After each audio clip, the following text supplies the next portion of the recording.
Emotional alchemy, 4 ways to harness personal power from negative emotions. When you change the way you look at things, the things you look at change.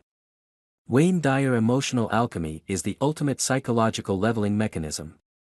It's a way of turning the tables on feelings that have the potential to overwhelm us, to flip the script lest the script flip us. It's a meta tool that we can use to leverage grace, sagacity, and wisdom into our lives, despite emotional toil. Emotions are part of life. There's no avoiding them. And actually, when we attempt to avoid or suppress them, it can be doubly dangerous. It can become a kind of festering poison that grows and grows, until it boils over into an explosion of emotion that we simply cannot control. The key is to feel the emotion, but act despite it.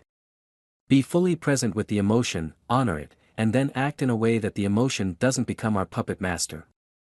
Easier said than done, sure, but as Epictetus said, life is hard, brutal, punishing, narrow, and confining, a deadly business. 1. Feel the fear but act with courage. What matters most is how well you walk through the fire. Charles Bukowski. The key to fearlessness is to feel the fear, be with it, own it, learn what it has to teach, and then flip the tables on it and act courageously rather than fearfully. A courageous act trumps any amount of fear. Indeed, as Brandon Stanton said, the way to learn courage is to be afraid of something and then do it anyway. Imagine a firefighter standing outside of a burning building with a baby on the top floor. He would be a fool not to fear the inferno.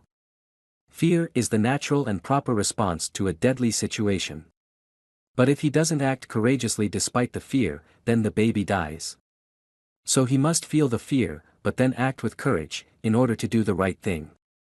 With enough practice, the fear can even be used as a tool that focuses our courage into a laser point of fearlessness. 2. Feel the anger but act with humor. A tragedy is a comedy misunderstood. William Shakespeare. Sometimes anger is the proper response toward a situation, like with murder, rape, child abuse, and ecocide, for example. Or like Jesus, filled with righteous anger, flipping over tables and flogging greedy bankers. But most of the time, anger tends to blind us to the heart of a given situation. It overwhelms our logic and causes us to lash out pettily and frantically. Suddenly we become 5-year-olds ranting, raving, and raging against reason, out of control. It can happen to the best of us. The key to tempering the fires of anger is to feel the anger, honor it, allow it to fill you with hot smoke. And then flip the burning script into a comic strip. Laughing at our own anger tempers the tempest. It takes the oxygen out of our raging fire, so that we can see clearly and eventually act calmly. Imagine experiencing road rage, feeling it boil your blood, but then acting with humor by laughing out loud at your anger instead of flipping someone the bird. At first it will feel fakes, but eventually it will be genuine. It's easier said than done, and takes much practice, but it can be quite effective with just a little practice. 3. Feel the grief but act with steadfastness. Although the world is full of suffering, it is also full of the overcoming of it. Helen Keller. Grief can be a crippling emotion. Yet this emotion, more than any other, should not be suppressed. It must be worked through, reconciled, and the pain of it honored as a precious side effect of having lost something we love. Indeed, the pain is like a trophy proving to the cosmos that we loved. We should hold it aloft, atop the mountain of our grief, and declare, with both humility and pride, I have loved, therefore I have truly lived. Transforming the coal of our grief into the diamond of our strength is no easy task, but it is a necessary step in self-mastery. Much pressure is involved, which is our reconciliation regarding loss.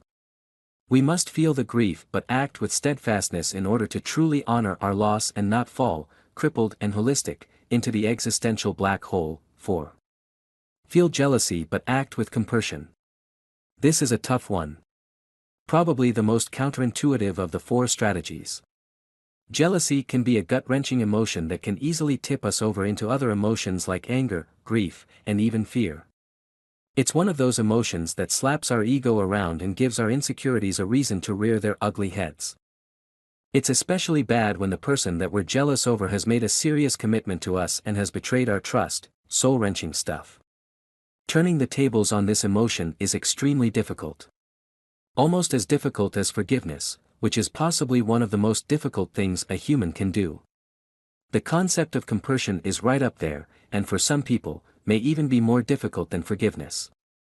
This is because practicing compersion asks us to be happy when a loved one finds love with another.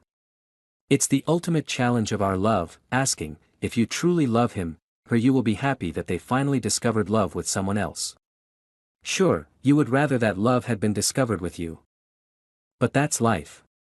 If you can honestly say you love them, then you will still love them even if they find love with someone else. If not, you probably didn't really love them to begin with. Or, your love was based upon ownership rather than relationship. As with all things excellent, the art of emotional alchemy is not easy. It takes daily practice and deep soul searching. It takes the ability to face our emotions honestly so that we can act honorably. It takes much self-overcoming lest we inadvertently become overwhelmed.